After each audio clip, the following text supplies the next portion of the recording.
Hey crafters, today I will be showing you how I made this miniature bunny cage. I hope you enjoy this video. So start off by using some square wooden dowels for this. I will show you how to attach all of them. This is the back and the front piece you will need for this project. And these are the side pieces you will need to glue in place.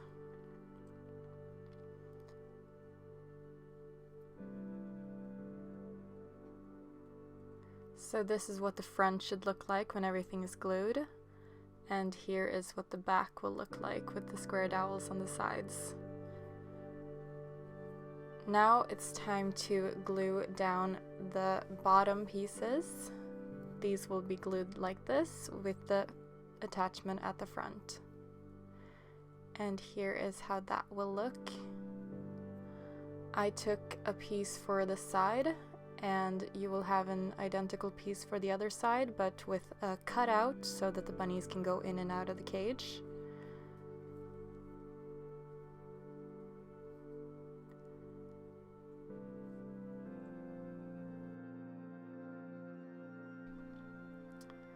So since I have slight indents in the corners of mine, I made allowances in the floor for that. If you don't have this, then you don't need to do that. Just make a floor piece and glue that in place. And this is what that should look like. Now the basic structure is done.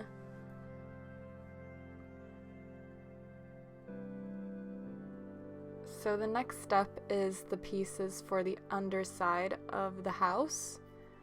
Now this front piece and the side piece I'm showing you now, these do not need to be glued down right now.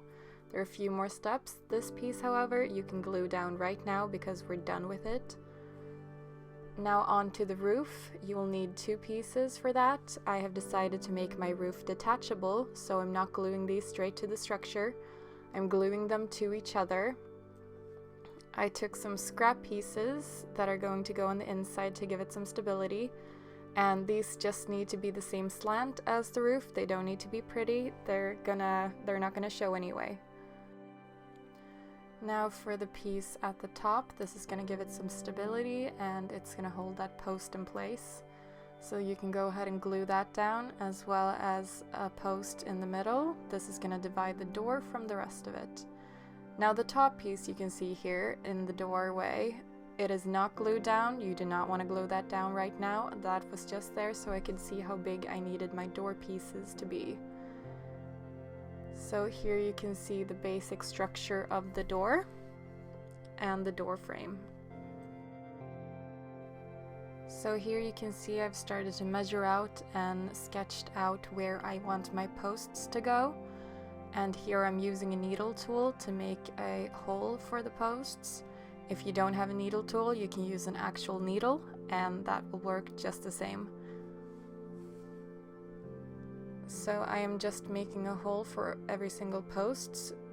We are going to paint over these soon, so this is just a guide for afterwards. And here I have started to paint. So what you want to do is try to not apply too much paint to the holes. That way you won't fill them, but you will still be able to see them through the paint. After you've painted, go back with the needle and make sure to get all the holes. And that is the best way to do this. I have decided not to make a floor for the cage because I want it to be easier to get to the inside. But if you do want to attach one, just make a piece that goes on the inside of the bottom beams, and this is the way you were going to make it look seamless. Now for the bars, you're going to need some black steel wire, and this is what you're going to make the bars out of. I have pre-cut a few here, and I've used some tools to try to get them as flat and straight as possible. So what you're going to want to do is to measure out the pieces and see how many you're going to need for what side, and make sure to have them long enough that they're going to be able to stick into the dowels on each side and not be too long or too short. So here I've showed you how I've attached them. This is just for show. I've not painted this piece. Make sure to paint before doing this, or it's gonna be very difficult to paint later. So there are a few different attachment techniques depending on where on the project we are.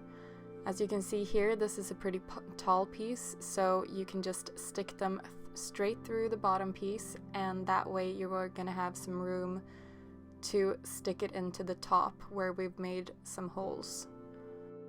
If you try doing this without sticking them straight through the bottom, you're gonna bend the pieces and that's not gonna work out. Here you can see at the top, I have started putting them into the top and then I'm sliding the other piece onto that. That's why we did not want to glue that down before. As you can see here, it's much easier for something as small as this because the smallest piece would not be able to go straight through the bottom bar. It would get stuck in the middle. And if you're having issues getting them into the proper holes, you can just use a tool like I did and try to position them right.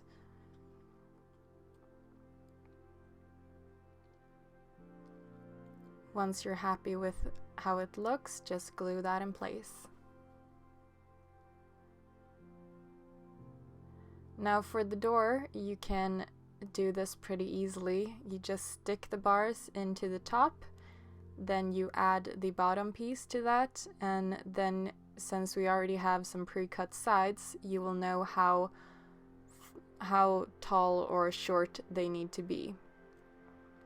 So once you add the bottom here, you can see that if it's a little bit too tall, you can just squish it a bit and it will get shorter, or you can pull them out a little bit and they will fit perfectly. Once you're happy with it, glue that down. I decided not to make a functioning door on mine because I wouldn't use it, so I have glued mine in place, and since I can remove the top and I'm not making a bottom to mine, it will be easy to get to everything inside. For some wood paneling, I have cut strips of regular paper and I'm using a glue stick to glue that down.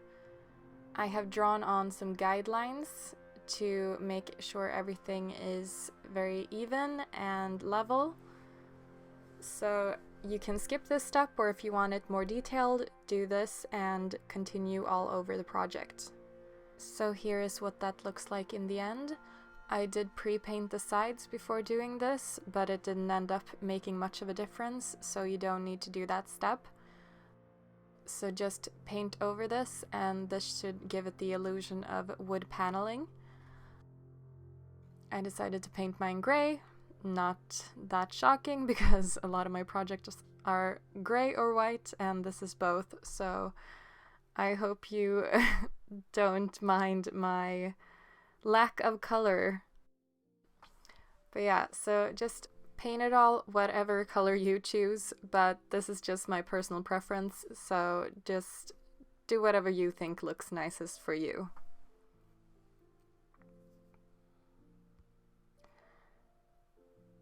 Now for the side piece, I have painted and pre-made the holes and I am adding everything into it.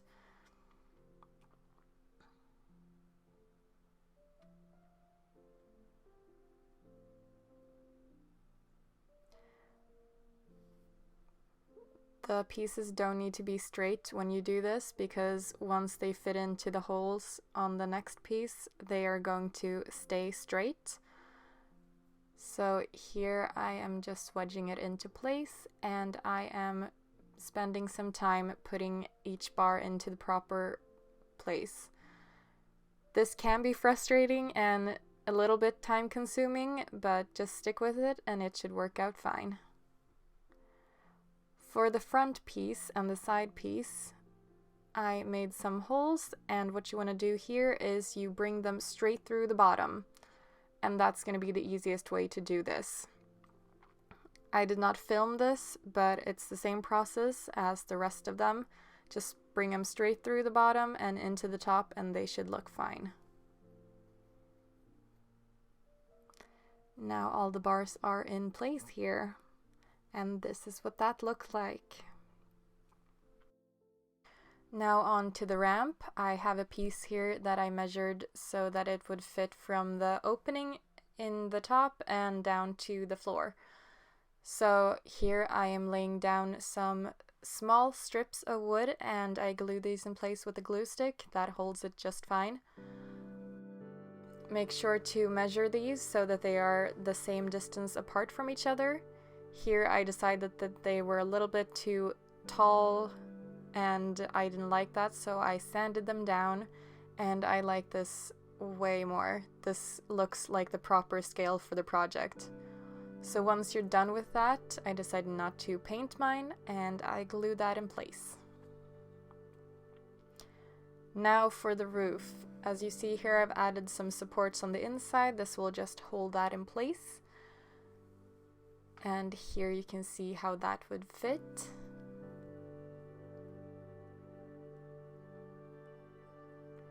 And once again, I've taken some strips of paper. At the bottom you can see I managed to elongate it a bit because I thought it was too short on the sides. And then I cut a few rectangular pieces and overlapped them. So here's the first row. Make sure not to put them straight on each other, just make sure that they are staggered like this. It doesn't need to be perfect since you can cut off the sides, and this is what that would look like. At the top I just managed to turn the print so that they were horizontal instead of vertical, and that will give you a roof line. Then I painted everything black.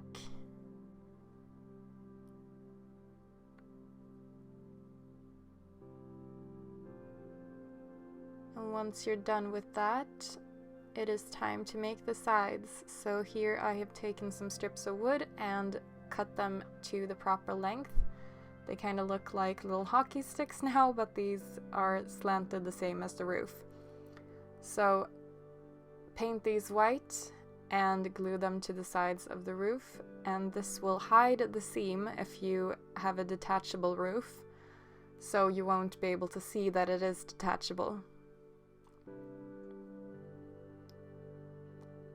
This is what it looks like when it's done, and you can just add that onto your project. And you can't see the seam anymore, so I think that is a good way to fix the problem of the seam with a detachable roof. Here I am making the edges around the windows. This is once again done with wood. Just glue that together and paint that white. I've taken some plastic, clear plastic, to make the window out of that. And I'm adding some strips of white paper to the window.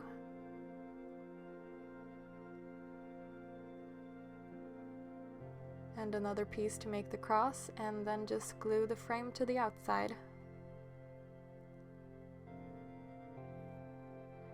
Here I've made a small wooden latch for the door, and this is just for it to look nice. It's not functioning as I told you earlier. And we're done!